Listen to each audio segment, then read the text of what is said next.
Hey guys, Chris Boersma here from Boersma Racing and Team KTune. Today I wanted to give you guys a little bit of a video just with an update on what's going on with the car and some of the things that we've been working on here in the off season. So let's jump into some of the things that we've done. Alright guys, so here's a shot of our new front end that we're going to be running this year. This is a Jace Composites ultra wide drag racing front end. You can see here it's quite a bit wider than the OEM fender and flare setup that we've run in years past. One of the crazy things about this is measuring off of the headlight here to the exterior of the fender. It's about 5.5 inches wide, whereas our OEM setup was, even with the flare, I think was only about 2 inches wider. So we have actually complete tire coverage with this setup, and that was our main reason for switching to this front end. Previously with our old bumper, which you can actually see over here, we had a little spat here that we had to put on the side of the bumper, which really gave us the protection of the tire, so the air wasn't kind of making its way into the wheel well. These are great. They actually do create some downforce, but it's a hard 90. It's a very expensive amount of downforce you're generating because it's really high in drag. Whereas this setup is, very streamlined. Will effectively have the same properties of the air wanting to stay more down the side, not get into the wheel well. So that's one of the main reasons why we went to this front end. It's also has the upper grill area blocked off, which is another aerodynamic sacrifice that we were making on our previous front end, where the grill section was open. Obviously, the number of holes that you have in the front of your car is obviously going to affect how much downforce you're allowed to make, because air is going to take the path of least resistance, and so you're giving up some downforce with that. So with the front end being a little bit more closed up, we might have some cooling issues we'll have to work through, but that's always been something that we've been able to be pretty lucky with. Our car doesn't run too hot, so we're hoping that with this it's still going to be able to do at least 2 or 3 laps before we start running into any cooling issues. So yeah, that's a big change that we've been working on. These front ends are not bolt-on. You can see here we've already made our cutout and relief for our Track Life composite fender cutouts here. So this is something we ran previously, and we're going to continue to run them because we like them quite a bit. They're actually making us a new bracket to adapt this to these fenders, which is awesome. But it's something that really has to be kind of massaged and worked into place to get these front ends to fit. So it's definitely been something we've been working away at, bit by bit here. It is very strong. It's the fender's not bolted in here at the back, but up here at the front where it's all bolted in, it's nice and strong. And it's not too bad. I mean, the lines are, some body shop people might say the lines are not perfect, but I'm happy with that for right now. It's good enough for race car, I guess.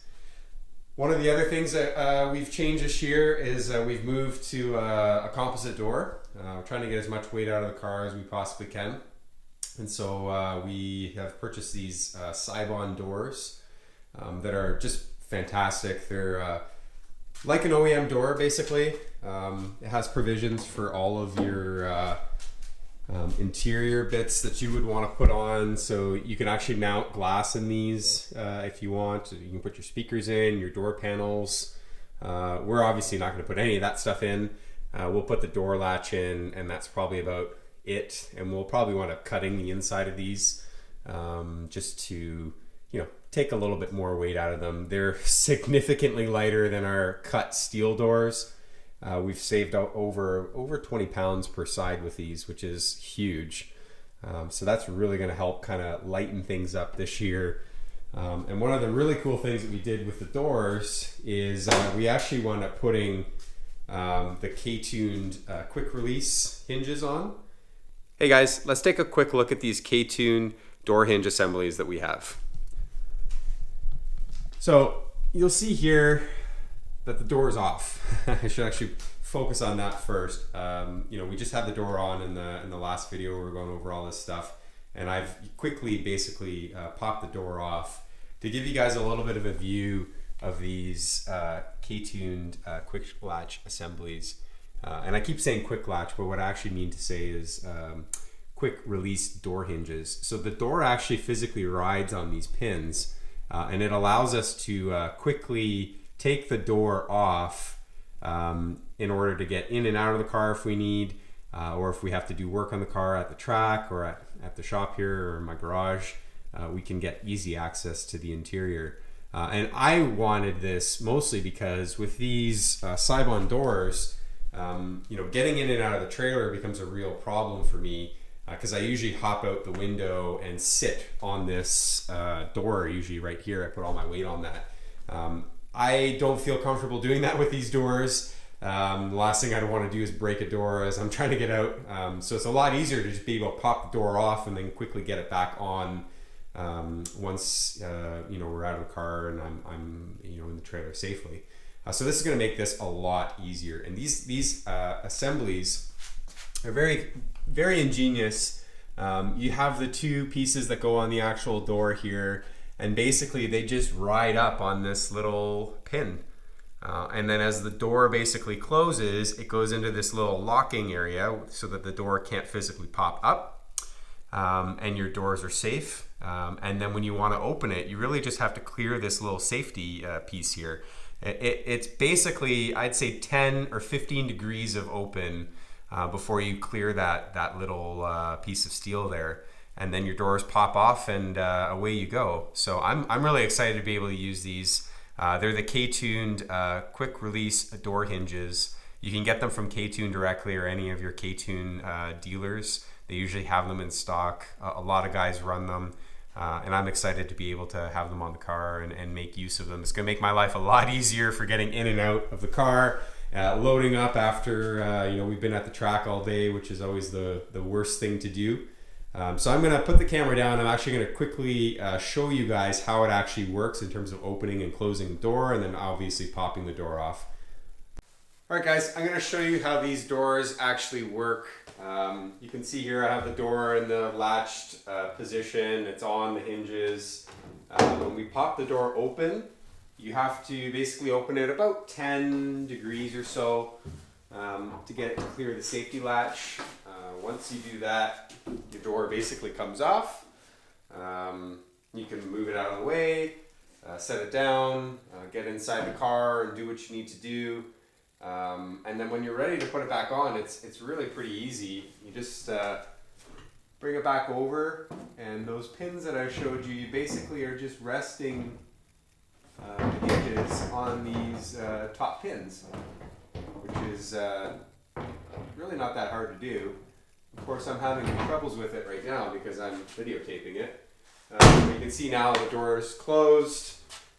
It's latched down. It's not really an issue. Your door still opens and functions as it normally would, but once you get it past that safety latch, you're able to, you know, pop it off, you know, like I did before, and hopefully this time we'll be able to pop it back on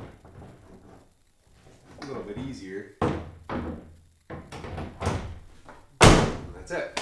So really an ingenious kind of design that the guys at KTune came up with. Definitely makes it a lot easier to get in and out of the car when we're loading it on the trailer. So hopefully it's something that if you're in the market for it, definitely I would check it out. If you ever have to put a car on a trailer, this makes life a lot easier. So yeah.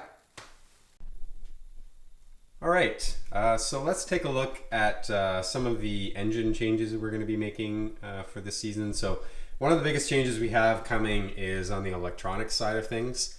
We're going to be making a switch from our Honda S300 setup to a Link Thunder ECU.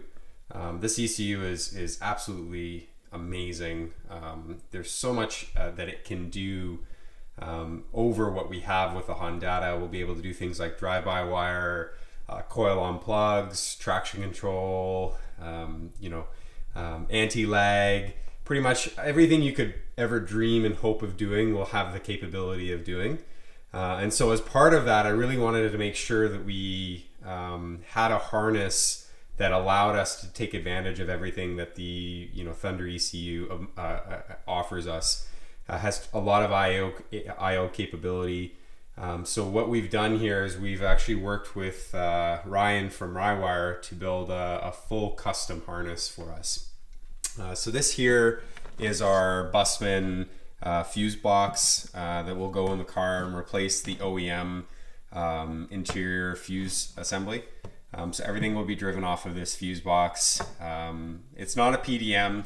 I did look at going the PDM route, but right now I wanted to keep things a little bit simpler. We know that this system works like this. We're not really running a lot of stuff in the car anyway. Maybe at some future point we'll look at going PDM, but to start right now, this is going to be a very basic, Busman fuse box, and that's about it. This is the actual meat and potatoes. So this is our actual harness. You can see here we have a quick disconnect plug that will go on the firewall, and then our actual harness itself with all of our sensors. So this is set up to use K-series coils. We're going to be driving our Bosch drive-by-wire with this. It has all of our wheel speed sensors built into it for the front. So we'll have individual wheel speed sensors on all four corners of the car. It has all of our data logging sensors, so oil pressure, oil temperature, crankcase pressure, turbo speed, coolant pressure. We're going to use EMAP, which is our exhaust manifold pressure. Lambda, all this stuff is built into this harness. There's no sub harnesses that we have to worry about. Ryan put lots of extra added IO in here as well too, so if we ever wanted to add some more sensors in, we definitely can. A lot of work went into this harness, and I can't say enough good things about Ryan. He really did a great job with this. This isn't a full custom harness. He basically, we told him what we wanted, and he built it for us. This is the other side of the harness. So this is the piece that'll actually connect onto the other side of that plug there. And then basically this runs to the actual ECU. So these are our plugs that actually plug into our Link Thunder ECU. So there is a lot of IO capabilities with the Thunder. It's a 4-plug setup.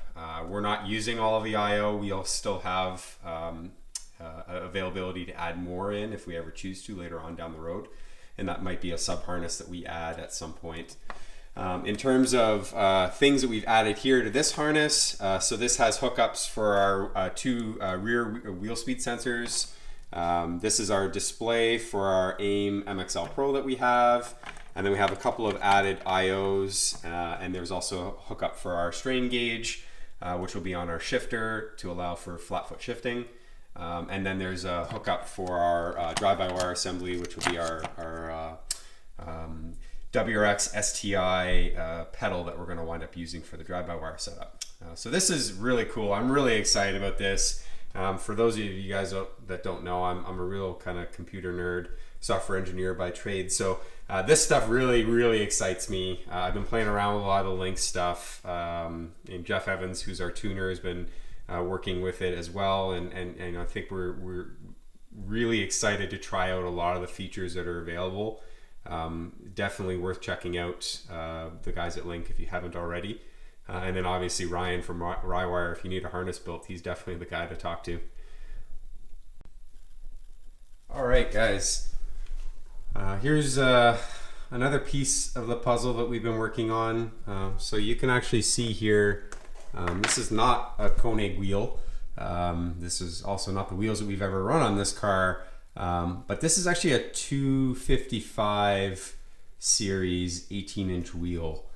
So right now this is an 18 by 9, but we will be running a 18 by 9.5. And you can see this is actually fitting not too badly. It's definitely a good amount of tire there. You can see there's a little bit of poke here, but it's really not that bad. I thought there was going to be a lot more work to make this fit. We've got good clearancing on the control arm. So our rear trailing arm is kind of on the back side there. and that's usually a spot where you have a lot of trouble with these cars, but we're actually okay. The offset on these wheels is high enough that we're kind of cleared of everything without too many issues. And so what we're going to be doing back here is we're going to be cutting up the back of the car. I never thought that this would happen, but it is happening. So these are our Voltex fender flares for an S2000 actually.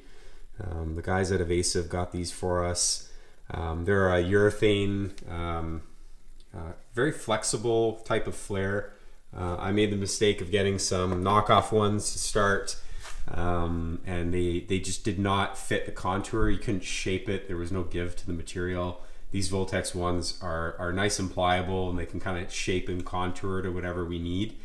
So we're going to be cutting a good amount of the rear quarter here to open up and get us clearance for these tires, and then basically we'll be putting on these Voltex flares to make it all look pretty again. I actually really like the look of these flares. James Houghton is the one that actually told us about them. You know, we've seen them run on a couple of other cars before. BYP runs a EK in Club Sprint at World Time Attack, and they run them. Very nice looking flare. I think it'll really suit the look of the car when we're all done. So that's basically the end of the updates. There's you know, a lot of work's been going into everything.